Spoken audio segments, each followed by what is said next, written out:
Hello and a very warm welcome to Vaanikaran, the podcast club of IIM Shillong. Today we have with us a very special guest, Mrs. Priyambada Jayakumar. On behalf of Team Vaanikaran, we extend our heartiest congratulations on the launch of a magnificent and meticulously researched biography, MS Swaminathan, the man who fed India. Your work masterfully captures the human being behind the historical icon, detailing a journey of science, compassion, and nation building.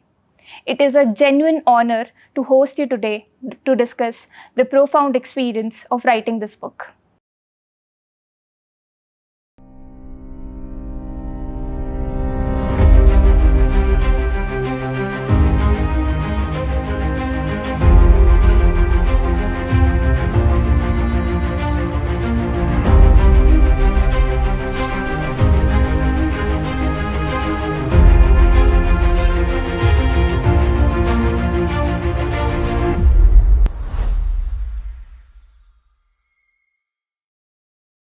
Hello and a warm welcome to IIM Shillong, Ms. Priyambada. Hi, thank you. Thank you for having me here. I'm Shillong. Incredible honor and privilege to be here, especially because, I'm actually the product of an IIM love story, not Shillong, because that was not there when my parents met. Actually, IIM Calcutta. My parents met at IIM Calcutta in Joka, and we were born a couple of years later. I never tried for the IIM, but I don't know. Would I have made it? You think if I sat the cat? No, they had the patience for the cat.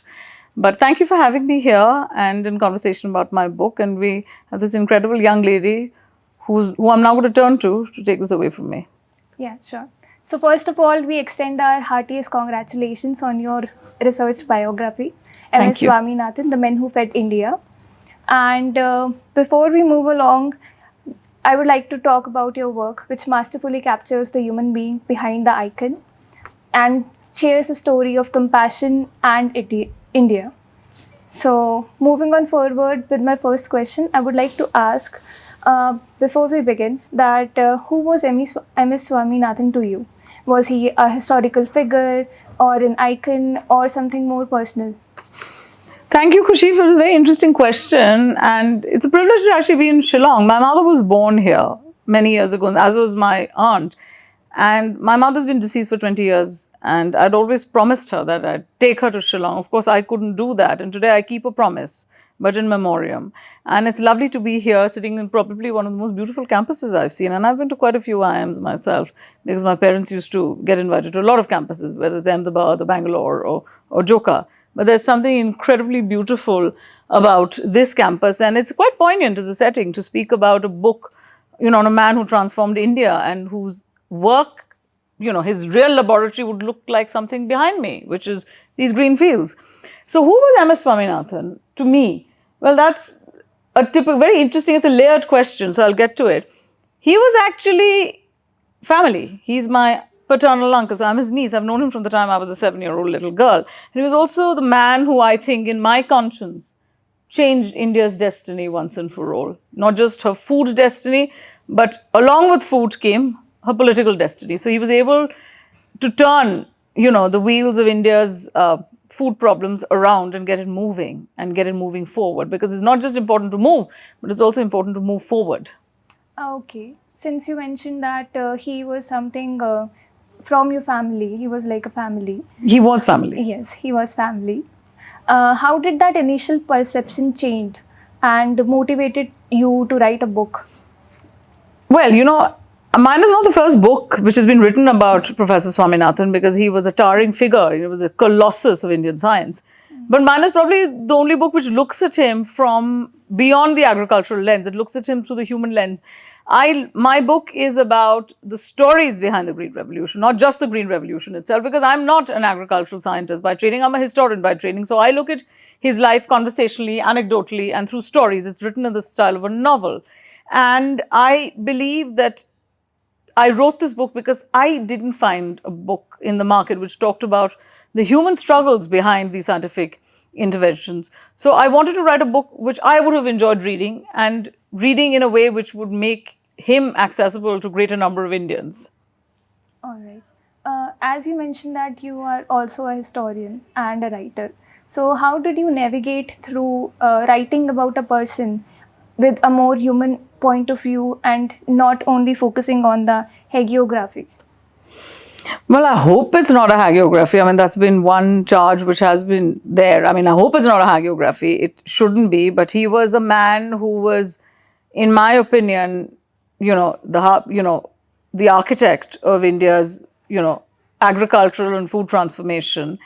And the historical lens allowed me to extract the human stories behind the scientific interventions. And that was the reason why the biography has been, yeah, was something that I was busy working on, because I wanted to bring out the stories. And when I started researching it, I realized that there was too many stories. And finally, when it came down to the editing, that was the hardest part, because you had to kind of extract the better stories from the less interesting ones. And if I actually cut out, if I take away everything that I edited on the table, it would actually make another book, because the original volume was almost, the original number of pages was almost 700, but the whittling down brought it down to 384. And don't forget, he had a CV. His CV runs into 80 pages. So then you do the math. I mean, it's an enormously rich CV. It's a rich life. He lived for 98 years, and in those 98 years, he transformed India, and he left us in a far better position than when he found it. All right. Since the book's goal is to humanize Dr. Swaminathan, what could be the most unexpected or human detail into his personal life that is covered in your research in your book? Oh, well, an interesting question. I mean, there were actually quite a few anecdotes which I think a lot of people wouldn't know about. The fact that he was in Birla House when Mahatma Gandhi was assassinated. The fact that Mahatma Gandhi used to be visiting him and stayed with him when he was a young boy, when he was growing up in Kumbakonam. Or the fact that, his transformations meant that he had to spend a lot of time away from the family on the fields. But that didn't essentially mean that his role as a father or a husband suffered, and he was able to, do equal justice to them. But of course, M.S. Swaminathan was M.S. Swaminathan because of a wonderful force in his life, who was Meena Swaminathan. And I don't think M.S. Swaminathan would have been as effective or as successful had it not been for the support of his wife, Meena Swaminathan, or his children, who I think played a seminal role in the support that they lent him in his transformative bid to change India and India's destiny. Exactly. So your book chronicles some immense events like the Bengal famine and the Green Revolution. So how did you go about not making it about the event but more towards the person you're writing the book about? Simply because the events shaped M.S. Swaminathan. He was the event. The Bengal famine was a catalyst in his life. That catalyst was the spark which allowed the Green Revolution to take place. If there was no Bengal famine, M.S. Swaminathan would have been a doctor.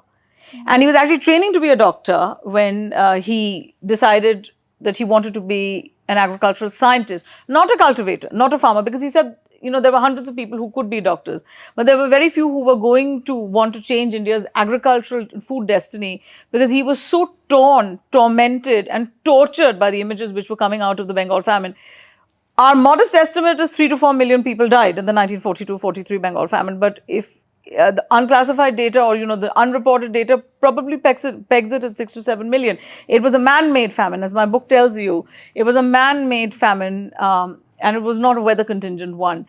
And had it not been for the famine, he would have been a doctor. But something interestingly, when he finished studying agricultural sciences, his father was deceased when he was 11 years old. His mother was very worried and said that what future is there in agricultural science? So they made him take the Imperial Civil Services exam, and he actually qualified to become a police officer to serve in Assam.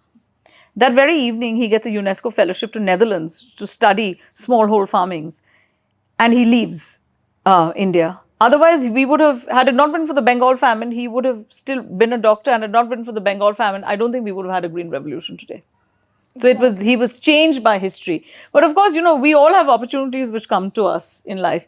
What we do with that, and whether we use that, and we seize that opportunity which life, history, or chance gives us, is what I think ultimately makes us who we are. And then we become destiny's child. I do believe that he was destiny's child. He was chosen by history and destiny to change India. And I think he saw that for himself, grabbed it with both hands. And then, as they say, that was history. So it's like you covered the part where he turned the tragedy into a miracle through Green Revolution. Yes. That was the very interesting book. Yes, it was a tragedy, but it spawned hope. It was a tragedy which spawned hope and which gave hope to millions. It was that one act of, seeing that suffering which totally changed his perspective about India, because he said that for an agricultural country like India, where we were 50% of, or at that stage in the 1940s, in the 1940s, where about 70% of India was still engaged in agriculture, for people to die without food in an agricultural country was a shame like no other. And he was, of course, very inspired by Gandhi, who said, what can you do for your country? And for the poor, God is bread. That was his greatest dictum, that for the poor, God is bread. And what could you do for your country which nobody else could? And he decided that, instead of becoming a doctor or an engineer, and there would be dime a dozen of those, he wanted to change her food history, her food security issue. And where there was abject dependence, he gave rise to abundant hope. Exactly. So, since you know him from a personal and a professional perspective as well, what could be the most challenging part of his life that you captured in your book? I think how the Green Revolution was deployed, because don't forget, the Green Revolution was an act of faith. He knew he had the miracle seeds, but to convince the farmers of India to take that, it was no point, it was pointless for him to have had known that the science was going to work if he wasn't going to, wasn't able to convince the farmers that the science could be instrumental in changing India. So that was the greatest challenge, convincing those farmers in Jaunty, in those small villages in North India, to tell, for 7 weeks he'd go around, 5 to 7 weeks in the searing heat in summer, he'd go around knocking on doors, telling them, look, I have seeds. I cannot give you money because we don't have money. We are a poor agricultural institution. We do not have money, but I know this will work. And will you take that leap of faith? For 7 weeks, he was turned around. And finally, one farmer turned around and scratched his beard and pulled his head and said that, look, I've been seeing you do this for almost 7 weeks. You knocked on my door before as well. This is not the first time you've done this. But you're coming on weekends. You're coming on public holidays, which means that you're not getting paid for this. So obviously, this works.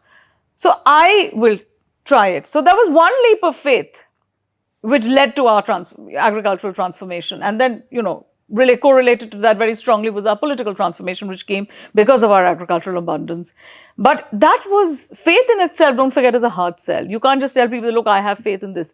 That selling bit, which of course makes sense sitting as we are on an IIM campus where you're taught, the tricks and the trials and tribulations of being a salesperson, a good or a bad one. So at that stage in his life, he was a salesperson, and it was his job to convince, and he did that. But he was also very democratic. He took those seeds to the poorest farmers first. He didn't go to the richest. He said, if I went to the richest, I'd be accused of selling it to the rich because of an access thing. So I wanted to take out the notion that, science couldn't be democratic. So for him, science was democratic. So he had those seeds in his pocket, but we went to the poorest farmers first. When those farmers started seeing a revolution on their fields, it reached the ears of the richer farmers who came down in droves from the plains and the hills to say that, look, we know it's working, can we have those seeds as well? But it was the poor farmers who benefited first, not the other way around. So talking about his moral duties, whatever he focused on at that time, and in today's world as well, science is something which is very commercialized or politicized. Exactly. Politicized is probably a greater burden that science has to bear more than the commercial aspect. It's the political paradigms of science which I feel, dictate its moral kind of output. So what could be the challenges he faced at that time when money held a good power, and he still went to the farmers and prioritized them before the rich people? Because we didn't have a choice. In the 1960s, and money still, Khushi, holds the greatest power today. I mean, even today, money speaks. Money runs, money walks. I mean, even today, money determines access, determines everything. Even today, I think today far more than ever before. Because don't forget, people like M.S. Swaminathan, who were working in India in the 1960s, were galvanized by the spirit of independence. They saw a country born. I mean, M.S. Swaminathan was in Chennai when India was born free, when Pandit Nehru went up and gave his famous Tryst with Destiny speech. He was in Chennai on Marina Beach when he heard that entire speech of his being relayed over loudspeakers they'd been set up, and it was an occasion of national jubilation. And our founding fathers, and I think, I do believe, were very, very, were driven by a different kind of zeal, a different kind of passion to kind of take India out of its problems which it faced. So I do believe that, their intrepidness was kind of inspired by the trials and tribulations of our freedom process. And even today, I mean, when M.S. Swaminathan had those seeds, not only did he have to convince the farmers, he also had to convince the bureaucracy to release the funds, because what he was essentially asking for was to buy 18,000 tons of seeds from Mexico, which would then be married to the Indian seeds and to get the hybrid going. And that was a very difficult sell for him.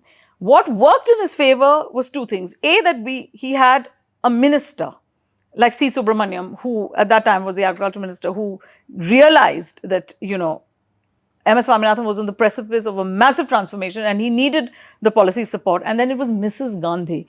Indira Gandhi walked a very lonely road with science and scientists in India in the 1960s, because we were so dependent on US aid under the Public Law 488, where we used to get food at subsidized rates from the US because we weren't able to grow our own food.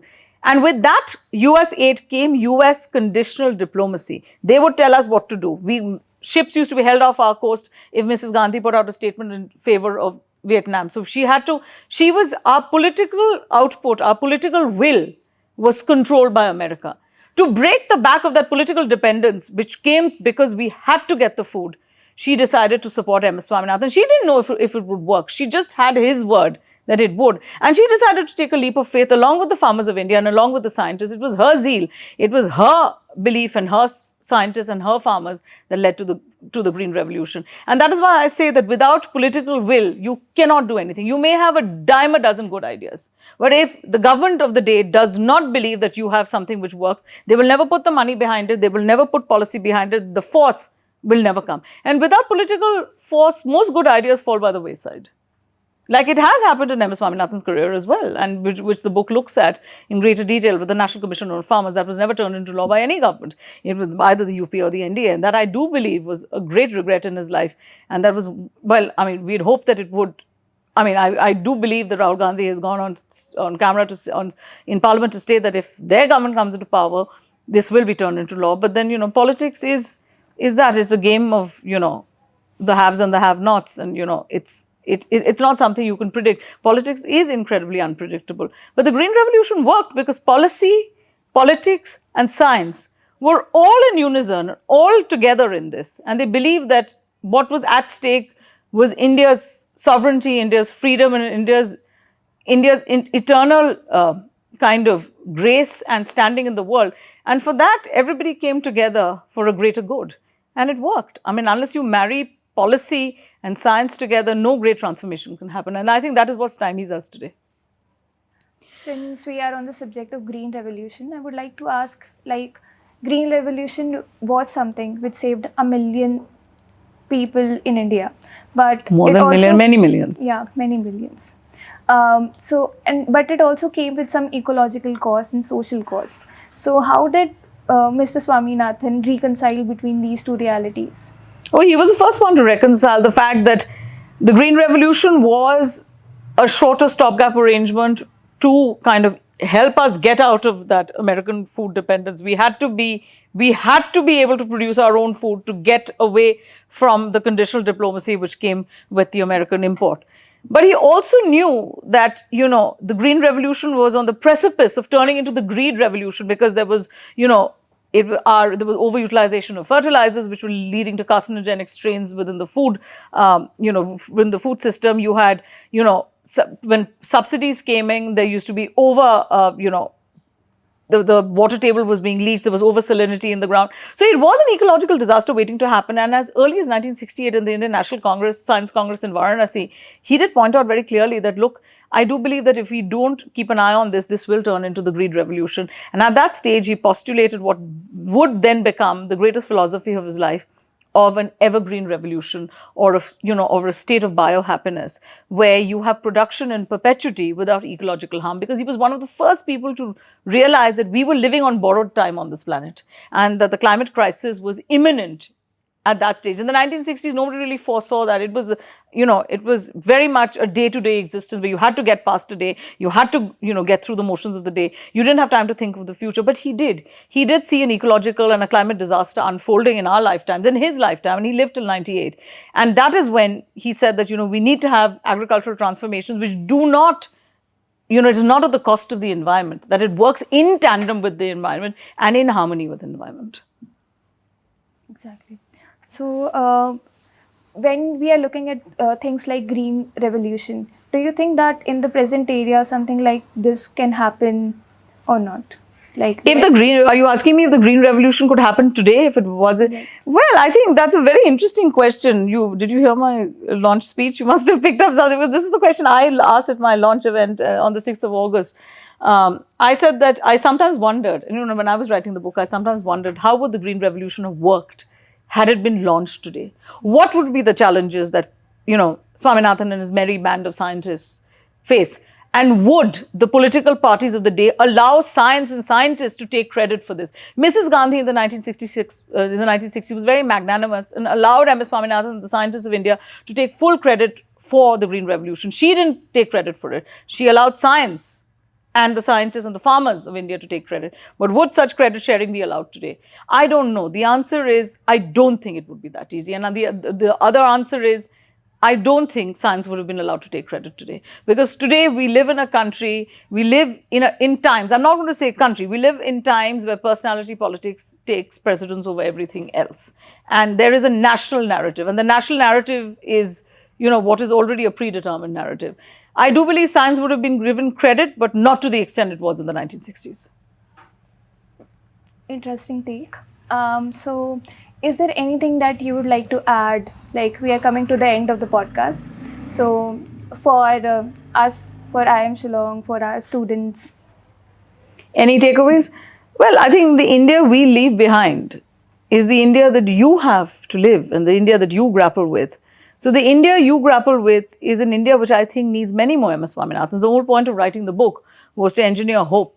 And that, by reading the book, somebody, sitting somewhere in some corner of India would take up the gauntlet of transforming India again. Because I think the Green Revolution was a very important transformation. But I think India needs many, many, many more transformations, internal and external, whether it's the grey revolution, a revolution of ideas, whether it's another green revolution, whether it's a revolution of philosophies, whether it's a feminist revolution, an ecological revolution. We need revolutions everywhere. Because the day we stop questioning, the day we stop agitating is the day we stop growing and the day we stop living. M.S. Swaminathan questioned until his last breath, questioned policies, but not in a way to challenge, more in a way to engineer greater debate and argument. The day we stop, asking why is the day I think as individuals we fail humanity, because you have to ask why, because there are greater questions which don't get answered. And also I do believe strangely that,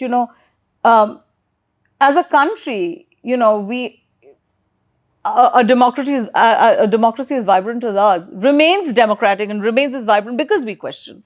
And because as a democracy, we are very capable of surprises. I always say, and this is something MS used to always tell me, that I have the greatest faith in the Indian voter because they know, they know well before time what is going to happen.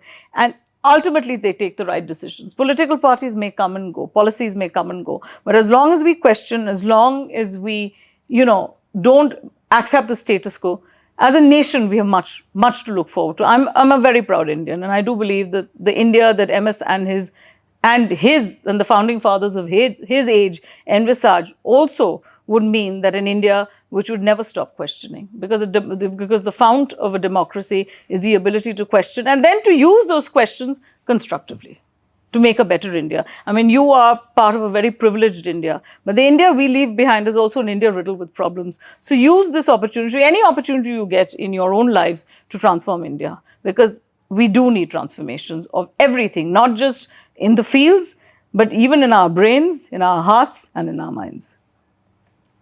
So thank you for sharing your valuable insights.